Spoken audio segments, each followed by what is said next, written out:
everyone is aware.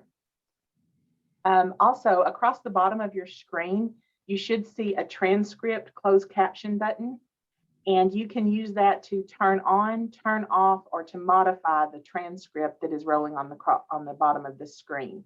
So feel free to modify that to whatever works best for you. And during Ms.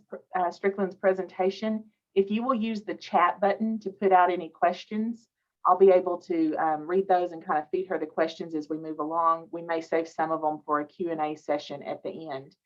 I believe all of you have been muted and you do not have the ability to unmute. If you feel like you need that ability, you can send me a message through the chat, or you can raise your hand and I'll check in with you. But we'll kind of use the chat as our main form of communication back and forth. And one last housekeeping piece.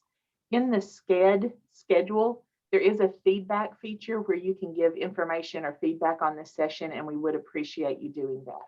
So without further ado, I'm going to turn it over to Ms. Genevieve Strickland with the Morgan Nick Foundation. Thank you, Suzanne. Good morning. Thank you all for joining. As she said, my name is Genevieve Strickland. I am the Assistant Director at the Morgan Nick Foundation. I always start with a little bit about who we are for those who might not be aware. The Morgan Nick Foundation was started 25 years ago because 26 years ago, just a couple of weeks ago, a little girl named Morgan Nick, she was 6 years old at the time, went to a ball field to watch a friend play baseball in Alma, Arkansas. And while she was there, she was kidnapped. A huge investigation took place. It still takes place today, but Morgan has not been found. It was during that first year of Morgan having been kidnapped that her mother realized Arkansas did not have an organization that worked with families of missing or abducted children. And so her mom knew she did not want another family to go through what she had gone through and is still going through today, but she also did not want anyone to have to walk that path alone. So she started the foundation. We do a lot of work with families of missing or abducted children. We also, a year and a half ago, started working with families of missing adults. We are the only organization in the United States that works with missing adults. And then we also do a lot of education. We educate in the school systems with educators themselves, parents, community organizations, hospitals, hotels, you name it, to help keep children safe as best we can. We really believe that education is the key to children's safety in today's world. So as all of you know, with the impact of COVID on the school system, it also impacted what we do as well. Because we spend so much time in schools in the state of Arkansas, we on average are face-to-face with approximately 40,000 children in the state of Arkansas each year in the school systems doing education. And then in other ways, organizations, we do 500,000 to 1 million other functions of education throughout the state of Arkansas. So when COVID hit and the schools shut down and no longer were allowing people into the school system and things went virtual, we had to come up with another way to get our education to students and to educators. We knew that that was imperative during that time, that it was going virtual was going to put children in even a higher risk category than they were already in. And our numbers reflected that very quickly. And so to sort of change gears, we had already been talking a little bit about coming up with curriculum that we could use in a classroom, that teachers could use, that homeschoolers could use. And that just kind of gave us the push that we needed to begin work on that. So we began to meet with the Department of Education. I met with Suzanne and as well as some others there. and started the process of what could we do? What should that look like? Our goal was to aid teachers in the education process and not add to what you guys already have on your plates.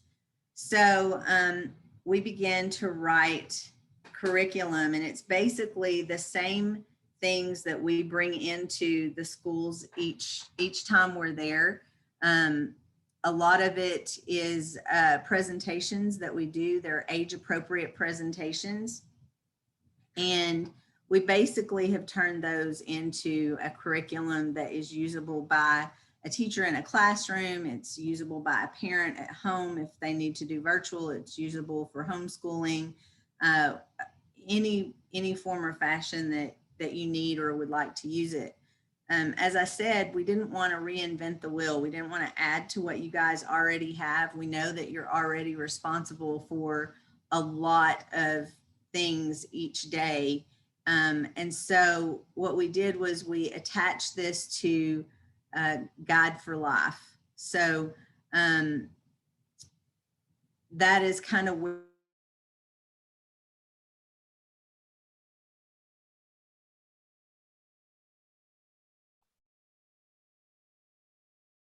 I believe Miss Genevieve has frozen up on us.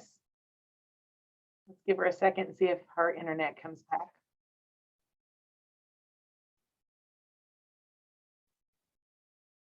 great importance to students and to teachers. So Genevieve, I'm going to stop you right there. You froze up on us, and so we haven't heard the last few sentences that you were saying. Okay, thank you. Sorry about that. Yeah, what I had said was it's really important to kind of start at the beginning before we get into the curriculum. It's important to understand what we teach and why we teach it, why this is so important, that we know it needs to be in the classroom, that it needs to be taught as much as possible. So I'm going to start at the beginning with where the real dangers lie with students today. And I know that there's a lot of dangers out there. I know that you as educators see that every day in many ways. But what we know and see through the work that we do with law enforcement and with families is that the internet is a huge issue. It is one of the biggest safety concerns out there for children today. It is what they're doing online, on apps on their phone, that put them in the most danger right now. Some of the things that we have found is that, and I'm sure you guys see this as well, students are getting cell phones at a record-breaking young age. On average, they're 4 to 5 years old when they're getting a cell phone these days. The problem is they're not being equipped with the dangers in having that, how to use it properly, what they could come in contact with. And so at these young ages, not only are they exposed to the internet and things that maybe they shouldn't see or hear, they're also exposed to predators and people that might want to cause them harm. There are things that these kids do when they're online a lot. And keep in mind, when they are handed a cell phone at that young age, there's a lot of reasons why. It's not just to keep up with the Joneses. There's some very good, reasonable reasons for getting cell phones that young, though that is one of them. Another is that most households don't have landlines now. So if you have a child that stays at home at all, you want them to have a way to contact someone for an emergency. So that's one reason they get them. Another is that there's a lot of dual households. So again, if kids are at one parent's house, the other parent often wants them to be able to contact them at any time. And so they get a cell phone to do that. The problem is we're handing down cell phones now that are smartphones. If you're handing down a cell phone, it's probably a smartphone. We don't have the flip phones or the slide phones anymore. And so with the smartphone comes the ability to be online at any given time. So these kids get online, and with that internet usage, often at young ages, but on up even through adults, there are behaviors, we call them risky behaviors, that they engage in online. And these risky behaviors make them even more accessible to predators. They tend to send mean and rude messages. They're sharing inappropriate things, inappropriate photos, inappropriate content. They're talking to people online they don't know. They're talking about adult subjects or visiting adult websites. The thing is, our research has found that these things that they're doing, these risky behaviors, open them up to predators even more than usual. Those predators are there all the time, but these behaviors are things that predators take note of and really then zone in on specific kids who engage in these risky behaviors. These predators, lots of information about predators out there.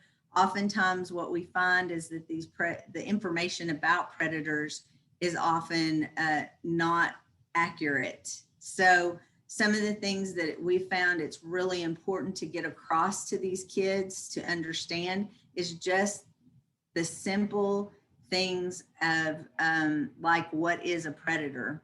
Who really are these predators? What makes them dangerous? Those things are very important for kids to understand. Predators are typically men and women equally. A lot of people tend to think it's just men. They're young. Predators tend to be very young in age. On average right now, they're 21 years old and they're getting younger all the time. Most people tend to believe, especially children, that predators are old. They sit in their basement and pretend to be someone they're not. The truth is that most predators actually will tell the truth about who they are. They'll tell you their name. They'll tell you their age. They'll tell you their goal is for you to be their girlfriend or boyfriend. They tell the truth because they've learned that kids have been taught to not trust what they're being told, which is a good thing. And so now they're kind of playing devil's advocate, and they've just started telling them the truth about who they are and what they want. Predators target boys and girls equally, which a lot of kids believe they target girls primarily. That's not true. They target children starting as young as 8 years old and even younger on up until adulthood. So pretty much we are looking at the entire generation of childhood that a child is in as being a target. There is not really a safe age out there. So these kids need to understand what that looks like, why they're in danger, who they're in danger from, what they're doing that puts them in danger, all of those things. It's really important that they understand what that looks like because it's something that's following them around throughout their childhood. These predators then do a process of what we call grooming.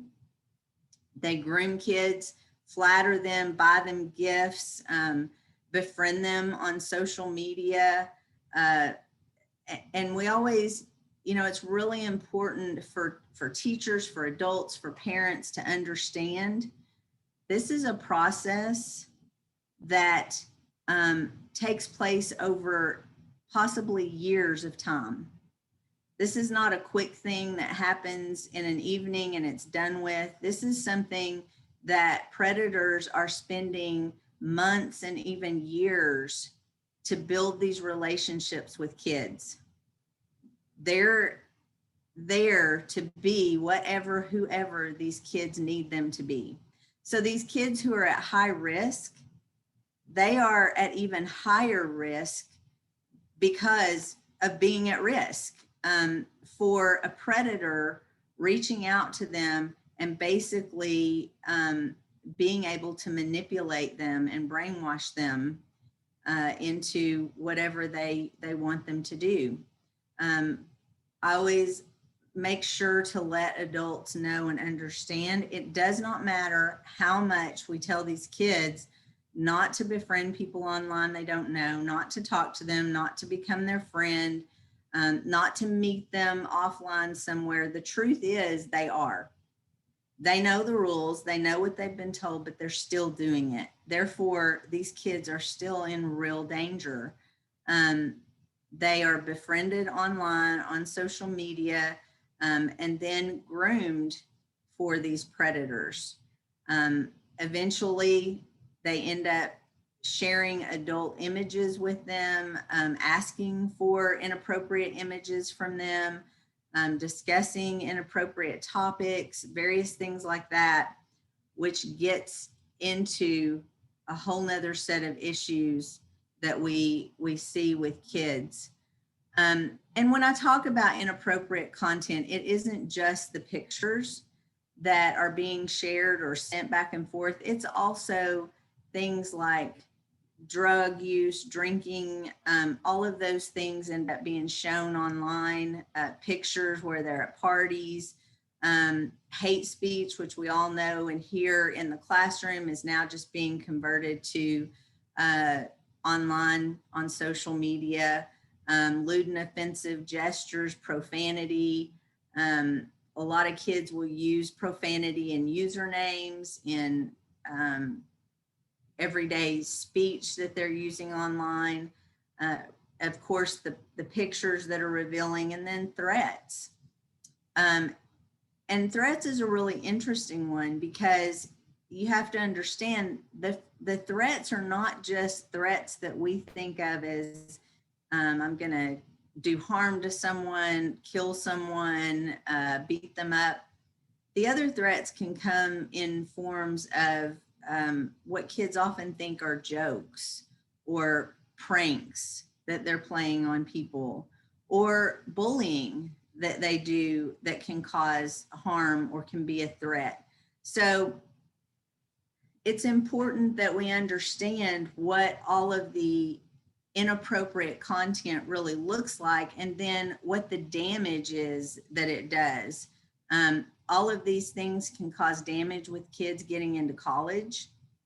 Most universities and colleges are now searching out people's social media, their internet usage before they accept them into a university or college.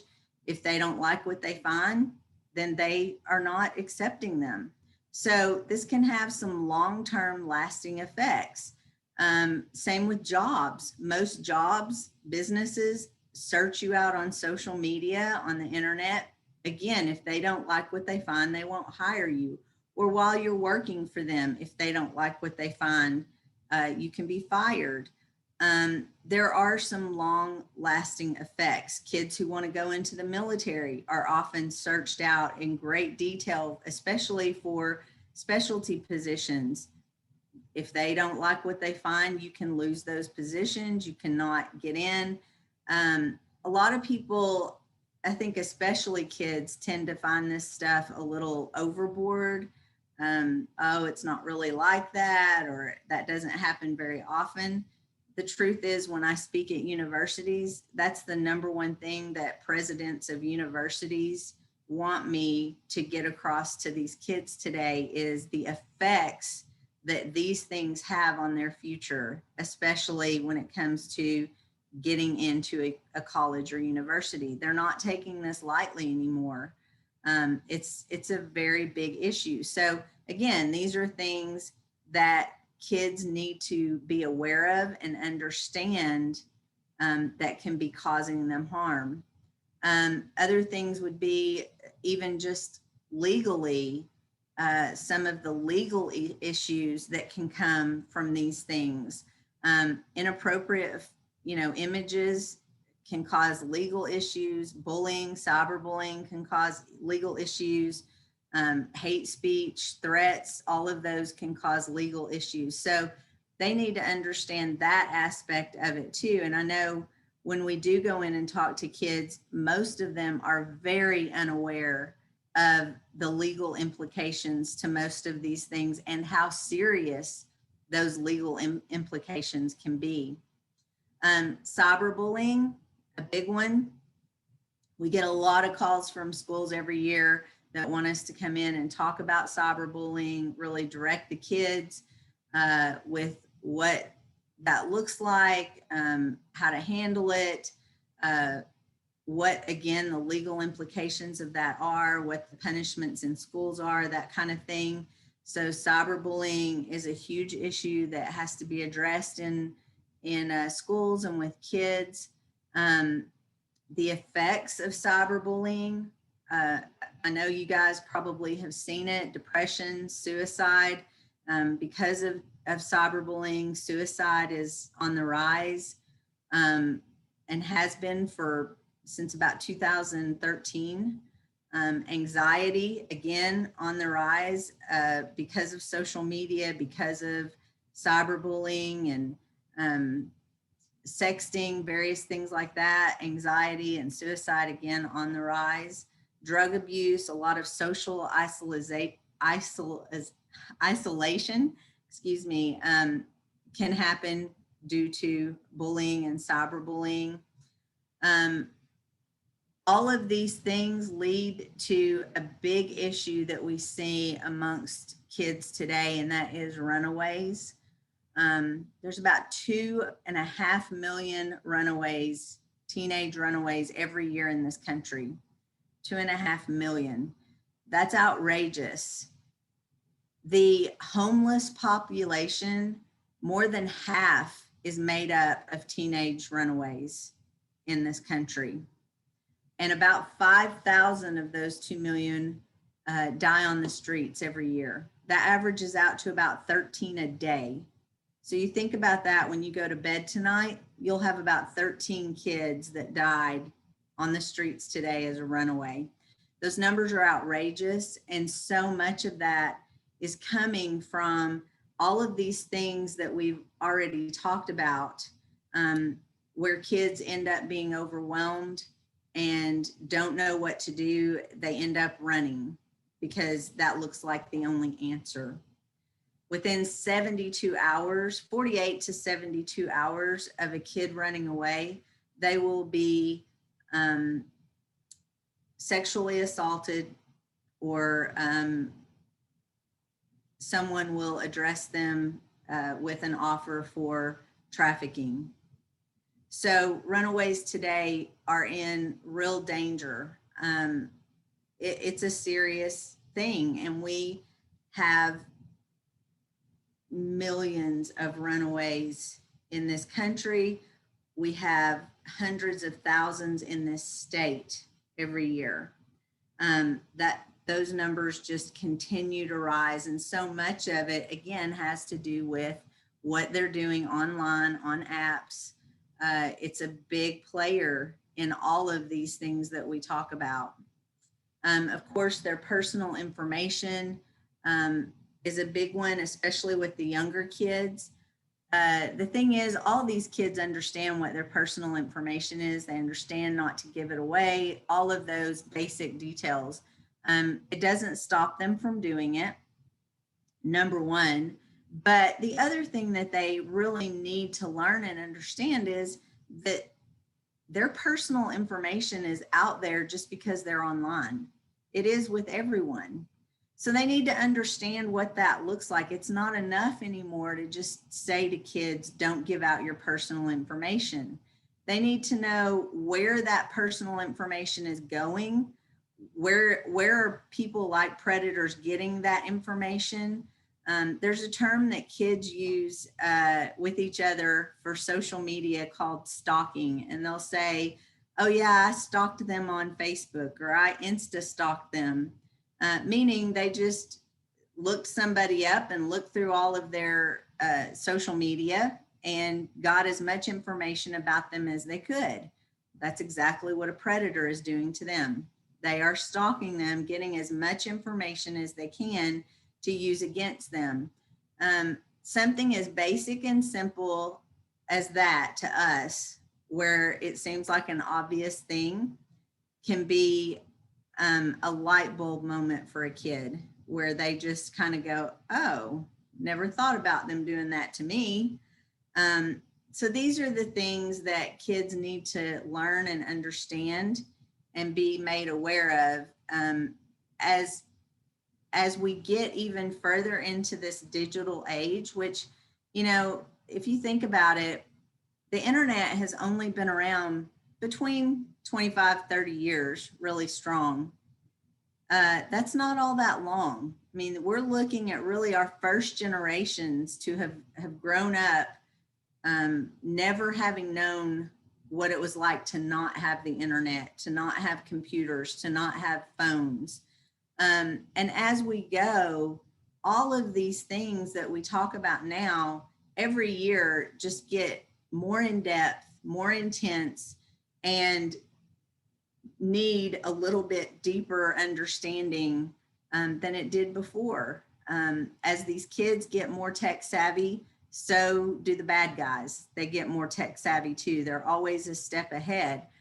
So the education process with what these things look like never ends. It just goes deeper and deeper until kids have a little bit better understanding of what the possibilities are out there. It's very easy and very possible to get all of your personal and private information in a matter of minutes. I can take a picture you put online. I can use that.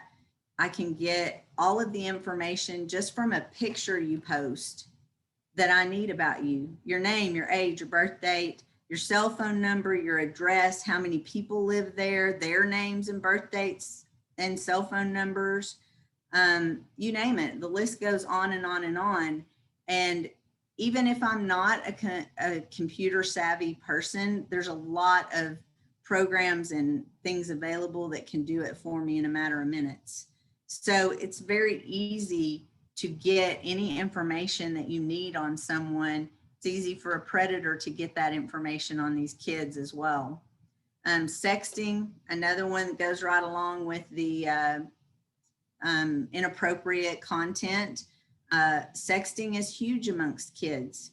On average, kids start sexting at 4th to 5th grade. That's when it's rampant.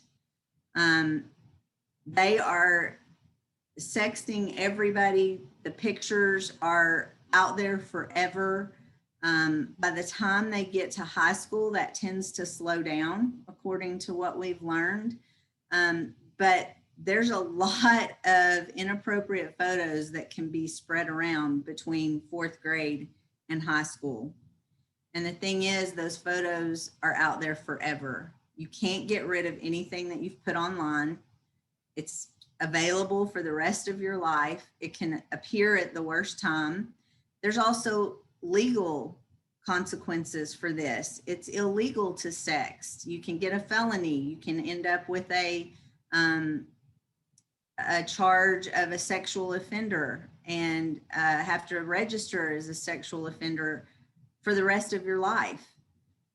So there are big consequences, again, for these kids doing this. The majority of kids are unaware of that. They don't realize there are laws against this. One of the main arguments that I hear often, especially from junior high kids, is it's my body, I have the right to do what I want. The truth is you don't. You don't have the right to do what you want under the age of 18, unfortunately. Even over the age of 18, we can't do everything we want. But these pictures often get misplaced. They get passed around without permission. They're used to bully kids, to blackmail kids. A lot of issues come from sexting that are really some of the biggest safety concerns we have right now with kids. Blackmail or sextortion is the biggest one, because so many kids are sexting. These photos end up being used to extort them or blackmail them, often for either sexual purposes or money, some sort of usually a sexual transaction is what they use it for, but it can be anything. The thing is too, you have to really expand what your idea of this looks like. You can have a boyfriend who is blackmailing their girlfriend, a parent who's blackmailing their kid for some purpose, a grandparent could be doing it, an older sibling could be doing it. So you really, not only do the kids need to understand what this looks like, but as educators who might be around these kids, who might pick up on lingo or conversations, you need to understand all the ways that this can look as well. What happens, how it starts. Oftentimes you've got kids in a home that this is multi-generational. They don't know any different. They don't even realize what's happening to them is not normal or okay. Therefore, the education is greatly needed for everyone to understand this is not okay. It's not appropriate. It's not normal. And there is help. The way that sextortion often happens, especially online or on social media, you've got someone that has a predator that's asked for photos, they get them, and then typically they'll ask for more. If the child does not give them, that's when they begin the extortion process. And it usually looks something like, if you don't, then what I have will go all over the internet. Everyone will know what you've already done. They'll think you're a terrible person.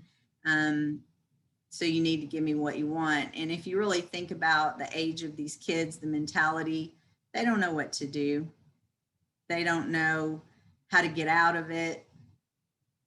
They don't know who to talk to about it.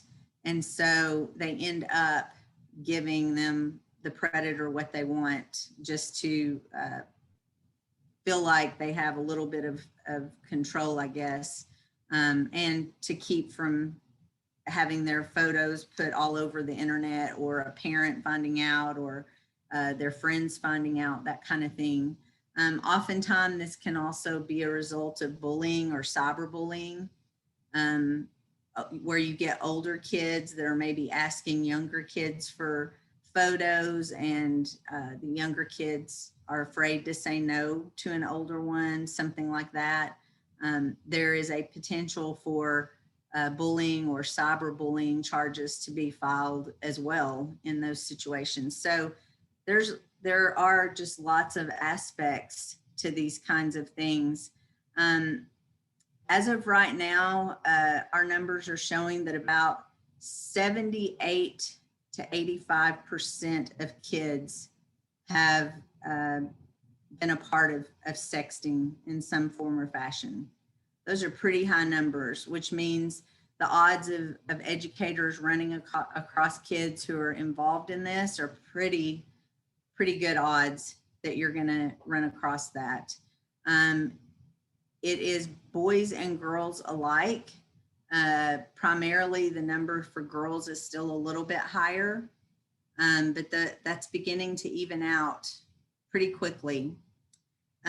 One of the things that we have found is that 86% of the time where there's some sort of sexual misconduct with someone, it was someone they knew, which is one of the reasons that we don't teach things like stranger danger anymore, because the majority of these situations happen from someone that they already knew, or knew their family. So there's a good chance that it is a boyfriend or girlfriend or parent or grandparent, that kind of thing. These numbers are changing so fast every year, every month, that it's really hard to keep up with the statistics as far as how many kids are involved in that kind of thing. But sextortion, sexting, is one of the biggest safety concerns right now with children of all ages. It is the number one problem that we're facing. It leads to other problems. Of course, the impact that it has on these kids is great. Another reason that we really need to have the education out there. The impact for these kids can be devastating. They, of course, often feel withdrawn. They feel isolated. They're terrified. They feel there's no hope. They don't know how to get out of it. Often, if they're being extorted, they're being threatened. Their families are being threatened, which is one of the reasons that the runaway rate is so high amongst kids. That's the only way a lot of times kids know how to combat this issue. They feel like if they run away, they're going to keep their family safe. They're going to get away from the perpetrator. It's in their minds, their way to get out of it and to keep people they care about safe. We know that's, of course, not true. It's very dangerous for them. But if you think about it, for them, the idea of having nowhere to go, no roof over your head, no bed to sleep in, no food that you know of, no shelter, that seems like a better option to them than the situation they're in. So that tells you how severe these issues are for these kids. Keep in mind too, when you're dealing with kids and some of these issues and you teach some of these topics, children under the age of 18, which that by definition makes them children, they cannot comply to sex. They legally cannot consent. So there is it was consensual. It was agreed upon by both of us. They wanted to do this. They legally don't have the right. So that is a non-issue and cannot be argued. I'm sure kids would argue it. They'll try. But by legal standards, they can't comply. They cannot consent to sexual activity or exchanging pornographic pictures. And if you're under the age of 18, anything that is considered an inappropriate picture is child pornography, and they cannot agree to that. So that's one thing to keep in mind when you do teach this stuff.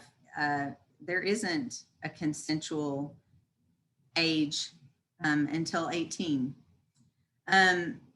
Predators, they're using this stuff. Again, like I said, that's why it's so imperative that we teach it. What they end up doing is using this to coax these kids into sex trafficking. It's a huge issue around the world, in the United States, and right here in the state of Arkansas. On average, kids that are on average, the age that someone is trafficked is 12 to 14 years old. That's adults and kids. That's the average age. It's a $32 billion a year industry, which tells you why these predators are so gung-ho and put so much effort into it. It's why they don't have a problem extorting and blackmailing these kids. It's very lucrative for them. On average, kids, those that are trafficked 15 times a day. They are typically trafficked and in that life for on average 7 to 10 years. So 12-year-olds on average are those that are being trafficked. Again, this is why it's imperative that this is taught in our schools, why it's taught to our students while they understand what it looks like, how they get to that point. Most people think those who are trafficked, they're kidnapped, taken out of the country, sold, that kind of thing. It happens. It is not what it tends to look like here in Arkansas or the United States. Here you've got kids who sleep in their beds every night. They get up and go to school every day. No one knows that they're being trafficked.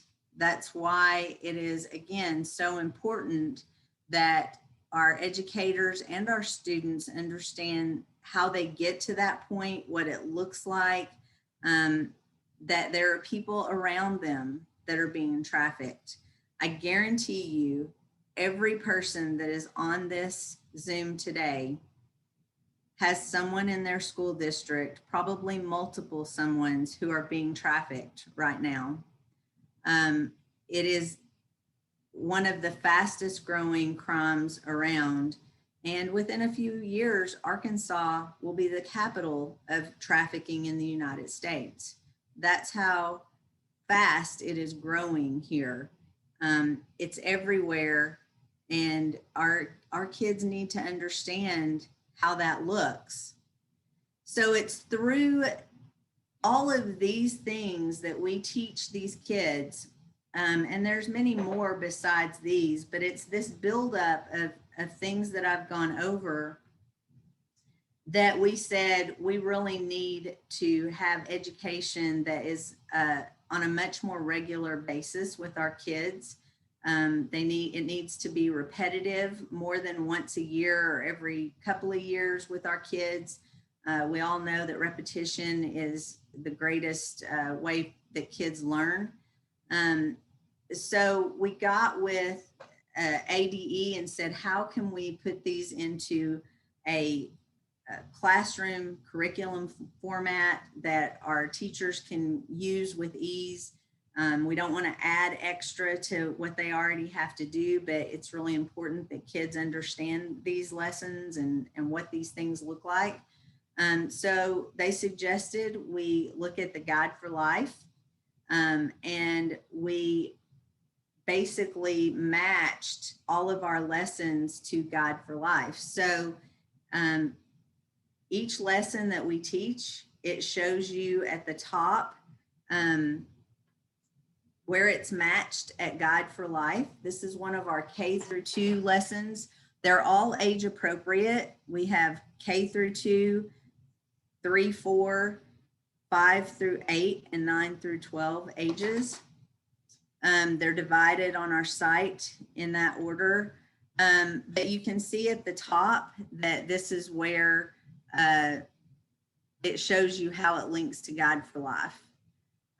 Our goal for the future is to then connect our lessons to the state standards, so that when you have a math lesson that you need to teach, you could grab our lesson on algorithms and how algorithms are used to calculate social media things, and have a math lesson that meets your state standard, as well as has a safety lesson in it and meets the Guide for Life. So that's our goal for the future. Right now, we've got them connected to just Guide for Life. Hopefully the other connections will happen soon. But you can at least meet both of those things, those standards right now. The way the lessons look, you've got your about this lesson, tells what they're going to be talking about. All of our lessons are linked to the PowerPoints. If they have a PowerPoint or videos with them, all of that's linked in the lesson. It tells you what materials you need. We've got key vocabulary that they'll be covering. And then we start with the lesson plan. This lesson is Be Kind Online. This gives you an example of what the PowerPoint that goes with this lesson kind of looks like. It gives you the essential questions, what the objectives are, and then all the things that you'll need to do.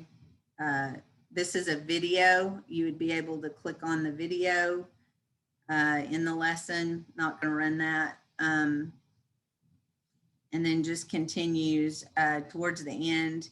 We've got the final remember point in there as well. So this just kind of gives you an idea of what that looks like in a PowerPoint, the PowerPoint with the lesson. Again, that's the video that's linked in it. So everything comes with the paperwork as well as the PowerPoint, or it's all linked in the paperwork either way. I mean, you've got multiple ways that you can get to everything. Some of the lessons at the end will have quizzes or tests or various things. This is an older one. This is for the 9th through 12th grade. It's called Overexposed Sexting and Relationships. None of this stuff is outrageous. You're not going to be mortified to teach sexting to some of these older kids. Occasionally we get teachers and parents, mostly parents, because the teachers in the classroom realize that'll say, well, I don't want to teach my kids something that they don't know. They're concerned about when we talk about something like sexting. The truth is they know. The kids already know. We'd rather them have accurate, good information than to be listening to their peers give inaccurate information.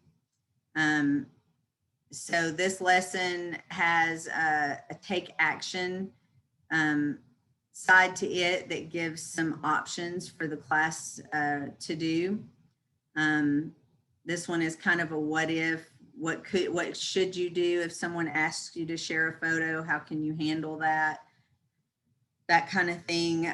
We've got a wrap up at the bottom where you make assessments from the lesson that the students fill out and disclose some information. Encouraging the kids on how to handle some things that you've talked about, that kind of thing. We've got a lot of various topics besides the things that we've covered. Some of the things that we try to hit on as well is of course, we hit on the basics of what we've covered: bullying, cyberbullying. We do personal safety as well for the little kids that has games in it. Some of it has puppets or using a stuffed animal to teach it. A lot of videos to help keep kids' interest involved, some computer work that they can do along with the lesson. We've got one for older kids where they look up various countries and what trafficking looks like in those countries. How is it different in other countries than here in the US? What might they be wanting to do in those countries to prevent trafficking versus here in the US? We've got some where we talk about truth versus fake, and we cover things where the kids have heard the terms fake news or photoshopping, where how do you learn what to trust and what not to trust? How do you know when something's photoshopped? So we've got all kinds of topics along with some of the things that we've taught. As of right now, we have about 6 lessons or so. Some age groups have a few more, some a few less, but I think about 6 is average for each age group. We are continuing to write and put together lessons as we go.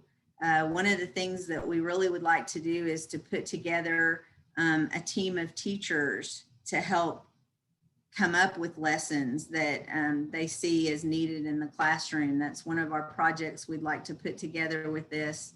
We really want it to be something that educators take ownership of and have input as to what they're seeing and hearing in the classroom is needed, as well as what our research shows. But for right now, that's kind of where we're at. As I said, it will continue to grow and to add lessons to this site. As you see on the screen, that's our site, Google site. It is currently down. So if you're trying to go to it, it's not going to show up. We're doing some housekeeping on it. We hope to have that up and going in August again. We needed to make some changes, update some things, and then we'll have that going again. But I'm more than happy to send you lessons if there's anything particular you'd like something on to be able to review through the summer. I'd be more than happy to email that to you. I think we have some questions, so if you want to go with those, Suzanne. I think right now a lot of people were asking how to get to the curriculum, so I put the link to the Morgan Nick Foundation page in the chat. Yes. You can also see the Google site link there on the screen. As Genevieve mentioned, when you click on it from the web page right now, it says that it's down. We've been working with Genevieve and the foundation for several months. Well, actually, I guess a year or more now. Yeah. And this is brand new curriculum. So it's just getting published. And as she mentioned, they're doing some repairs and some updates to it. So Genevieve, what was the timeline for it to come back up? We expect it to be up and going again by August. That's the plan, to have it ready to go before the new school year. It should be, and we can send out email or something like that if we need to. We'll definitely be posting on our website as it's back open. It may not even take that long. We just needed to do a little bit of work on a couple of things, change a couple of things that we saw. So we figured summertime downtime would be a good time to try to get that done. Yeah, we just rolled this out at the end of the school year. Everything has gone through ADE working with us to, oversee it, look at it, make sure that we had everything that they thought teachers would need. It's, good to go. We just needed a couple of things on our end to adjust. And I want to kind of reiterate what Genevieve said about right now it is correlated to the Guide for Life curriculum, which is an excellent starting point for those life skills that we teach across the grade spans. But also, I love the idea that it's going to eventually be linked to specific content curriculum. So the math example, or when you're talking about some of the legal issues around sexting, that could be maybe a civics or a government conversation. Right. When you're talking about language and some of those pieces, that might even be a literacy activity if it could tie into some of the content areas. So I think when we started this project together, we had an idea of, well, let's just tell teachers where this fits into their curriculum. But that's broad. And we know that teachers are experts of their own curriculum and where things fit. So I think I can speak for Genevieve and the foundation that if you use this curriculum and you are a civics teacher and you find an activity or a lesson that works in your classroom, share that information back with Genevieve and say, hey, this fits standard 2.6 for civics, or this fits my 6th grade math in 2.9. And that will help us correlate it for other teachers around the state. So just a request for assistance in helping people line this up. But also remember, just because it's found to fit to one of those standards, it might not fit the way you teach it. You might be able to correlate it to another standard or activity that you have. So it's never like we're saying this has to be taught in this one place. It's just guidelines to help you map out how to fit it into your curriculum. And I love what Genevieve said about they came into this saying, we don't want it to be something more. We don't want to be another lesson. We want to help support teachers with what they're already doing, but just weave in those ideas of personal safety for our kids. Absolutely. That is our intent, is again, to not add to what you guys already have huge plates full every year. And I know that always increases, and we don't want to add to that.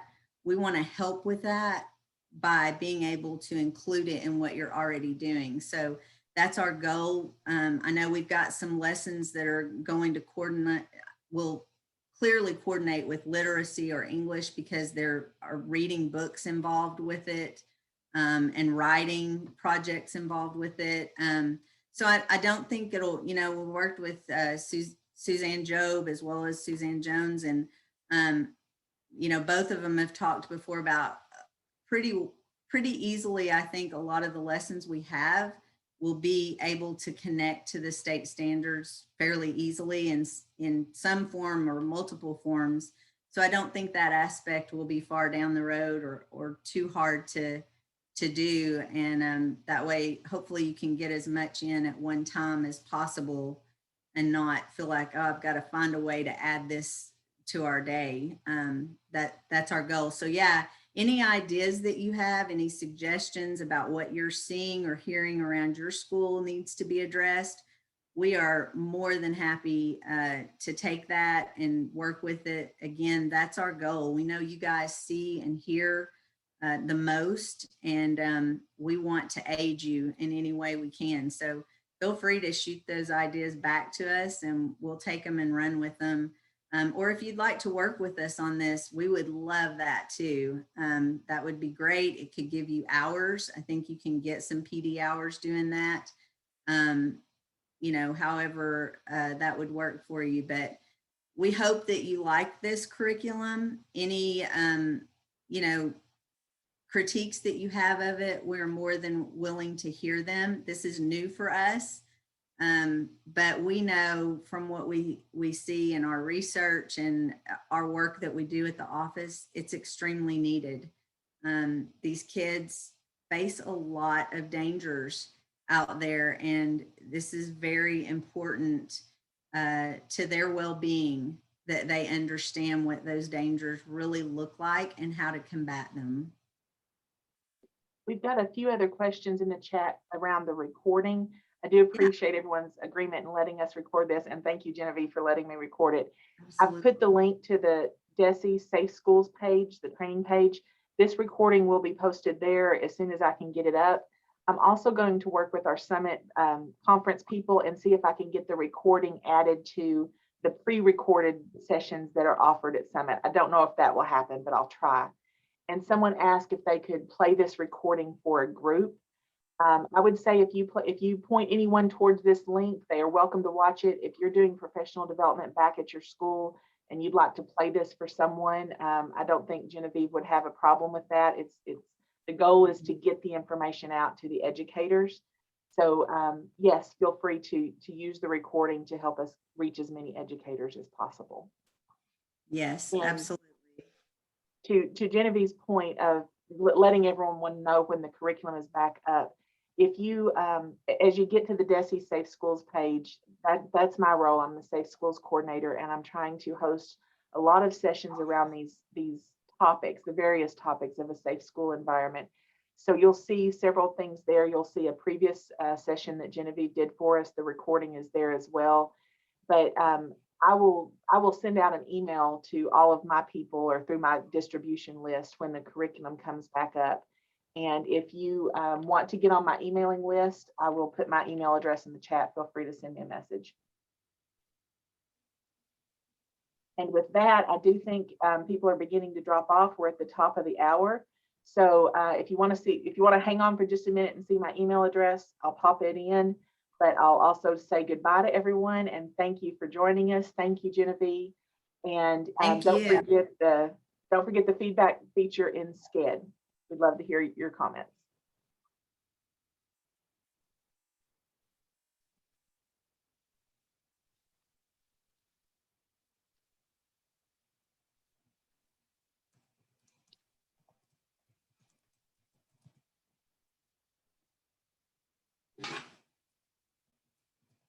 I'll give everyone a minute for you to pick up the email address. Someone also asked, can we share this with a Facebook page group for parenting in a tech world? I would say if you're wanting to share this outside the education community, you could probably link back to the Morgan Nick Foundation and send them there to see the curriculum. That might be a good place to help promote it, because from the Morgan Nick Foundation, they could also reach out to Genevieve and get other supports around the curriculum. I know she'd be glad to work with any groups that you're a part of. Absolutely. Did I say that right, Genevieve? Yes, absolutely.